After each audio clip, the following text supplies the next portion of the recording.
بسم اللہ الرحمن الرحیم۔ السلام علیکم محترم ناظرین۔ درود شریف کی خوشبو۔ ایک مولانا صاحب بیان کرتے ہیں کہ ایک دن ایک بوڑھے شخص میرے پاس ایک مسئلہ پوچھنے آئے۔ میں نے محسوس کیا کہ ان سے خوشبو آ رہی تھی کہ اس سے پہلے میں نے اس طرح کی خوشبو کبھی نہیں سونگھی تھی۔ میں نے اس بوڑھے شخص سے پوچھا کہ آپ نے کون سا عطر لگایا ہوا ہے؟ تو اس نے کہا، اس کا ایک واقعہ ہے کہ جسے میں نے ابھی تک کسی کو نہیں بتایا، لیکن کیونکہ آپ مولانا ہیں لہٰذا میں آپ سے بیان کرتا ہوں۔ میں ایک رات خواب میں رسول کریم صلی اللہ علیہ وآلہ وسلم کی تعلیم کے دیدار سے مشرف ہوا۔ کیا دیکھتا ہوں کہ نبی کریم صلی اللہ علیہ وآلہ وسلم تشریف فرما ہیں اور 10-20 آدمی آپ کے اطراف میں حلقہ کیے ہوئے تھے۔ میں بھی اس نشست میں تھا کہ آپ صلی اللہ علیہ وآلہ وسلم نے فرمایا، تم میں سے کون محمد اور محمد کی آل پر زیادہ درود بھیجتا ہے؟ میں کہنا چاہتا تھا کہ میں زیادہ درود شریف پڑھتا ہوں، لیکن چپ رہ گیا۔ آپ صلی اللہ علیہ وسلم نے دوبارہ دریافت فرمایا مگر کسی نے جواب نہیں دیا۔ تیسری مرتبہ آپ صلی اللہ علیہ وآلہ وسلم نے پھر فرمایا، تم میں سے کون محمد اور محمد کی آل صلی اللہ علیہ وآلہ وسلم پر زیادہ درود پڑھتا ہے؟ میں کہنا چاہتا تھا کہ میں بھیجتا ہوں، لیکن میں نے سوچا کہ ہو سکتا ہے دوسرے مجھ سے بھی زیادہ درود بھیجتے ہوں۔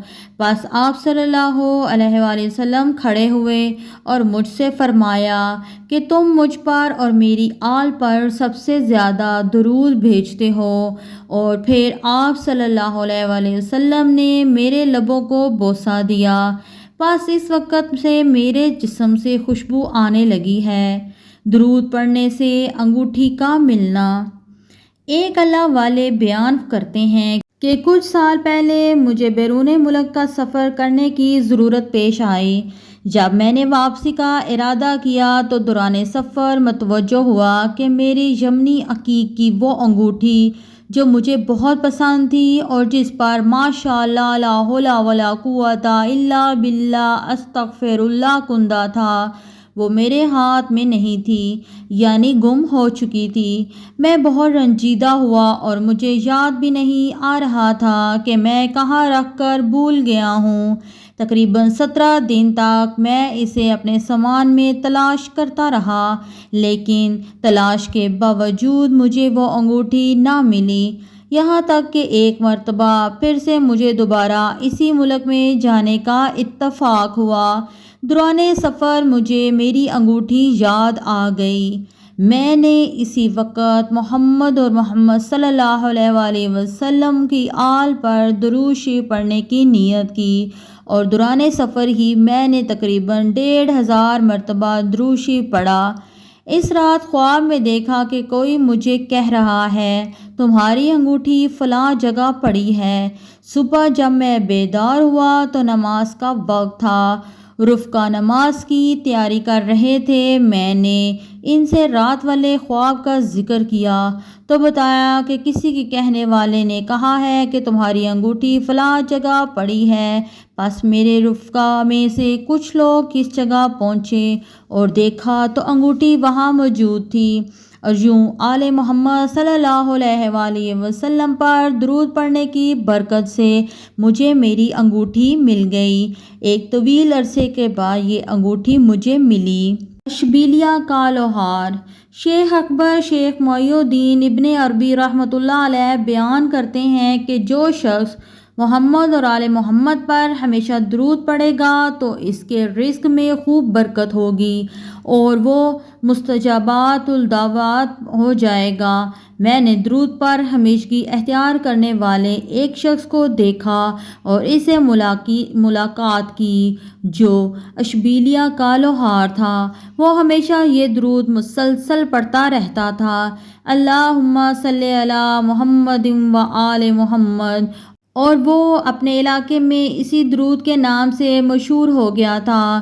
اور لوگ اسے اس نام سے جانتے تھے۔ اس کے درود کی برکت اور تاثیر اس قدر تھی کہ جو بھی اس کے پاس کھڑا ہوتا تھا اس کی زبان پر بھی خود بخود درود جاری ہو جایا کرتا تھا۔ جب میری اس سے ملاقات ہوئی تو میں نے اس سے اپنے لیے دعا کرنے کے لیے کہا تو اس نے میرے لیے دعا کی۔ مجھے اس کی دعا سے بہت فائدہ ہوا۔ گناہوں کی سیاہی ختم ہو گئی۔ شبلی رحمۃ اللہ علیہ اپنے مریدوں کی ایک جماعت کے ساتھ حج کے ارادے سے سفر پر روانہ ہوئے۔ راستے میں ایک مرید نے وفات پائی۔ شبلی رحمۃ اللہ علیہ حیرت کے عالم میں اس کی میت کو دیکھنے لگے اور اس کے غسل اور کفن اور دفن کے بارے میں سوچنے لگے۔ اچانک انہوں نے دیکھا کہ چشم زدن میں اس کا پورا بدن سیاہ ہو گیا اور پھر 1 گھنٹے کے اندر اندر سفید ہو گیا، پھر اسے دفن کر دیا گیا۔ رات کو شبلی رحمۃ اللہ علیہ سوئے تو خواب میں دیکھا کہ وہی مرید جس کا انتقال ہو چکا تھا وہ جنتی لباس زیب تن کیے، سر پر جواہرات کا ایک خوبصورت تاج سجائے ہوئے ہیں اور ایک نورانی انگوٹھی انگلی میں پہنے ہوئے تھے جس پر یہ تحریر کندہ تھی: حاذا الجزاء من صلی اللہ علیہ محمد وعلی صلی اللہ علیہ وآلہ۔ شبلی رحمۃ اللہ علیہ نے اس سے پوچھا اس سیاہی اور سفیدی کا کیا راز تھا؟ اس نے جواب دیا وہ گناہوں کی سیاہی تھی۔ ابھی میری روح فقس اور انصری سے نہیں نکلی تھی کہ میرا بدن گناہوں کی وجہ سے سیاہ پڑ گیا۔ اس وقت اچانک میں نے حضرت محمد صلی اللہ علیہ وآلہ وسلم کو آتا دیکھا کہ آپ صلی اللہ علیہ وآلہ وسلم کے مبارک ہاتھوں میں پانی سے بھرا ہوا پیالہ ہے۔ آپ صلی اللہ علیہ وسلم نے وہ پانی مجھ پر ڈال دیا اور اپنے دست مبارک سے اس گناہوں کی سیاہی کو دھو دیا اور یہ لباس اور انگوٹھی مجھے عطا کی۔ میں نے عرض کیا اے رسول اللہ صلی اللہ علیہ وآلہ وسلم، آخر کس عمل کی وجہ سے میں اس کرامت کا مستحق ہوا؟ تو آپ صلی اللہ علیہ وآلہ وسلم نے فرمایا کیونکہ تم دنیا میں مجھ پر اور میری آل پر درود بھیجنے کے عادی تھے، جس کی بنا پر میں نے تم پر نظر کرم کی۔ شبلی خواب سے بیدار ہوئے اور انہوں نے کہا اب مجھ پر یہ حقیقت روشن ہو گئی کہ گناہوں کی سیاہی محمد صلی اللہ علیہ وسلم کی آل پر درود بھیجنے سے ختم ہو جاتی ہے۔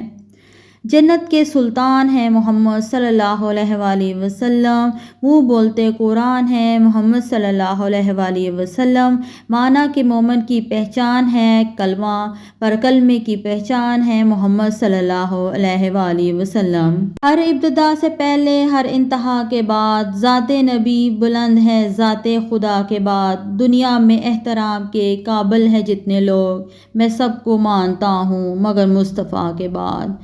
امید ہے کہ آپ کو میری یہ ویڈیو ضرور پسند آئی ہوگی۔ میری ویڈیو کو لائک اور شیئر کریں اور میرے چینل کو سبسکرائب کریں تاکہ آنے والی ویڈیو آپ تک بآسانی پہنچ سکے۔ اگلی ویڈیو تک کے لیے مجھے دیں اجازت۔ اللہ حافظ۔